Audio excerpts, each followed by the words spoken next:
So your ex reaches out. So you get that random text out of nowhere. Hey, stranger, just checking on you, seeing how you're doing. And for a split second, you wonder, should I respond? Should I say anything? And all kinds of things go through your mind.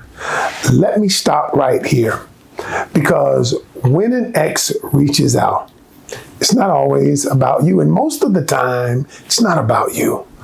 Most of the time, it's about their boredom or their ego. So today, we're going to talk about what it really means when your ex hits you up and whether or not you should respond and what should you do. All right, we're going to talk about it. Hey, I'm Coach Ken, and this is the channel where I explore all the complexities of modern day relationships, where we're going to have real conversations about real things. All right, things that help you grow, things that help you heal, things that help you become a better version of yourself. Now, what we're going to talk about is things that happen in relationships that make you go, And today's topic is one I constantly get. I constantly get it all the time. And so I wanted to do it. Hey, Coach Ken, my ex just reached out. My ex. And so they still have an affinity for their ex, and they ask, what should I do? So today we're going to break it down. It's not going to be emotional.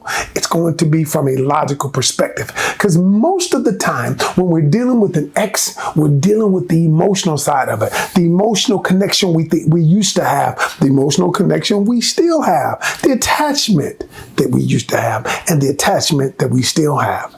So let's start. First part I want to talk about is, why are they reaching out?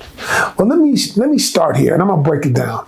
Why is your ex reaching out to you in the first place? It's usually one of these 5 reasons. So let's start. Loneliness. It's not that they're healed, not that they're alone. I don't want you to confuse the two.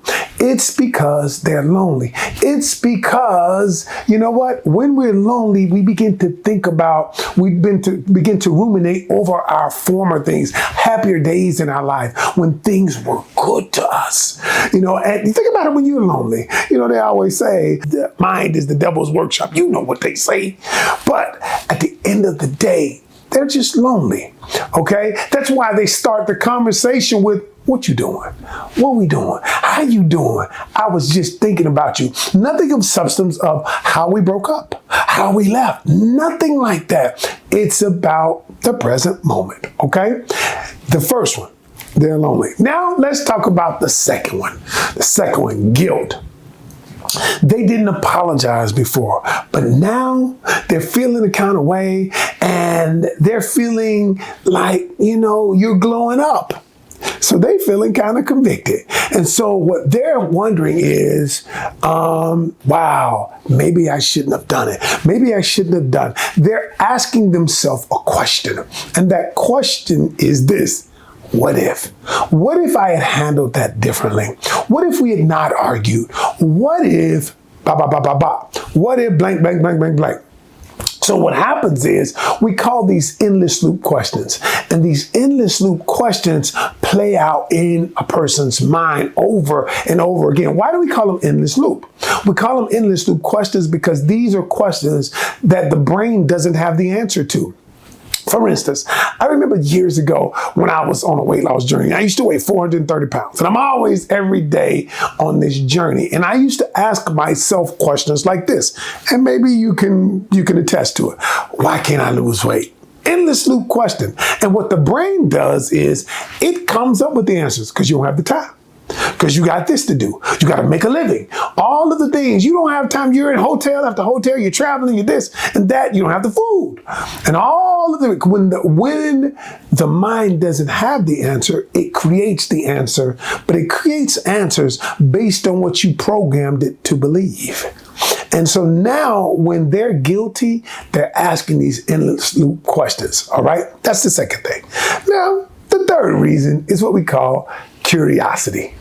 They're just curious. They remember, and you not reaching out. You're doing your thing. You're healing. You're going through the healing process. You leveling up. They can see it because they secretly are orbiting around your social media, or they asking other people, how Joan doing? How's Stephanie doing?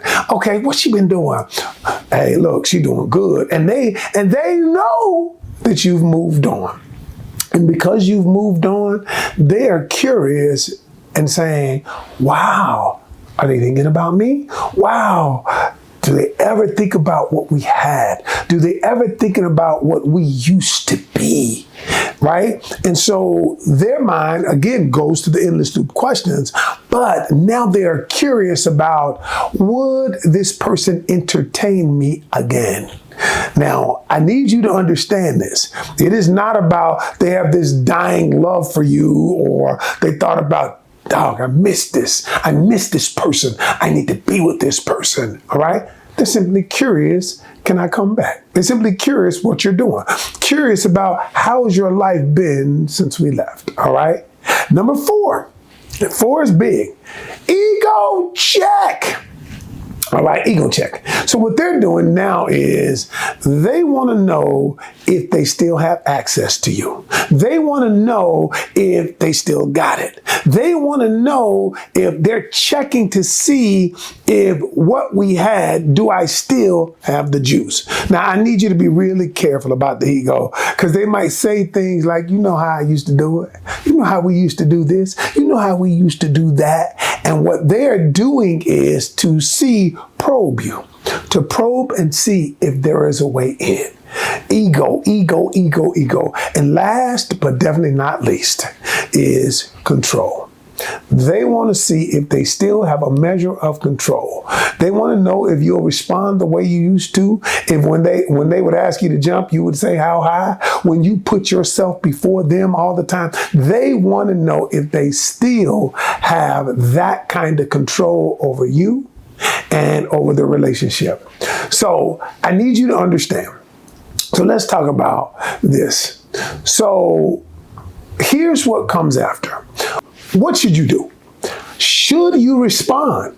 Should you just let it go? Should you do this? Did you do this, that? What are you doing? That's why you're listening to me. All right. So here's the $1 million question.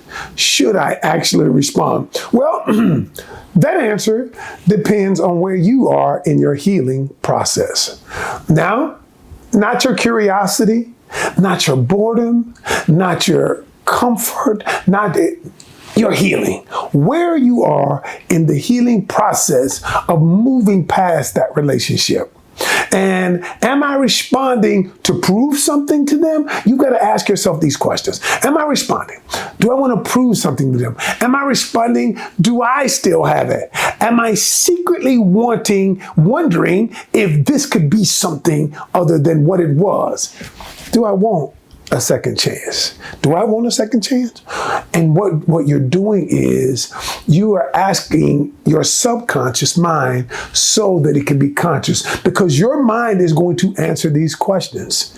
You're going to ask questions like, am I still triggered by their name? Am I still triggered based on what they did to me? Am I still triggered based on things that were never resolved? Now, if the answer is yes, leave it on red. Leave it unread. Just leave it. Don't respond. Because healed people don't negotiate with broken ones. They're not going to negotiate your healing with someone who is unhealed. But if you respond, I want you to do it from a place of clarity. You don't owe them closure. You owe yourself peace. I'll say it again. You don't owe them closure. You owe yourself peace. Now, what it says about you, let's flip the script. When you entertain your ex, what are you telling yourself? What are you telling yourself? Because sometimes you don't really realize entertaining your ex means that you're entertaining an old pattern. an old habitual pattern that did not serve you. That didn't, and look, this old pattern, that means this habitual pattern means what you're doing is you're allowing yourself, you're not putting yourself first. You're allowing yourself to be put in a predicament so the old patterns can come back. It's deeper than just a text. It's about your standards. It's about your boundaries. It's about doing what works for you. It's about self-care. It's about self-preservation. It's about all of the things that we don't think about when we're emotionally engaged. I can wish you well and still leave you where we messed up. Don't mistake familiarity for love. Just because they knew you when doesn't mean they deserve access to you now. So the bigger question is, how do we move forward? Listen, healing isn't about cutting people off. It's about understanding why you let them stay so long in the first place. It is about you understanding and entertaining a person who is not good for you. Now, if y'all broke up on some mutual stuff about, look, we want to grow, I'm cool with that. But the truth is, you don't have to prove who you've become. You don't have to prove anything to anyone other than yourself. See, the real flex nowadays, y'all, is about peace. It's about boundaries. It's about standards. It's about putting yourself first. And listen, I'm going to tell you this, remembering that you don't always have to be available. No is a complete sentence. I'll say it again. No is a complete sentence. Now listen, y'all. If this message hits you, I want you to drop a comment down there and say, I choose peace. And if you're struggling with still how to set boundaries, I want you to do something. I want you to check out my Pocket Communication Coach. Go to pocketcommunicationcoach.com. What I've done is I've created a software that helps you every time say the right thing. It helps you. It helps you know what to say in any situation, whether it's with an ex, whether it's in the workplace, whether it's with your family member, whether it's somebody you're dating.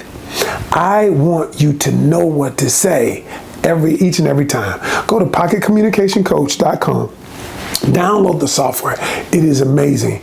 It's a year and a half in the making, and it's going to help people communicate better in all relationships, not just romantic relationships, all relationships, workplace relationships, family, friends, dating, and relationships, y'all, because my mission is to create better relationships one conversation at a time. All right, see you on the next conversation.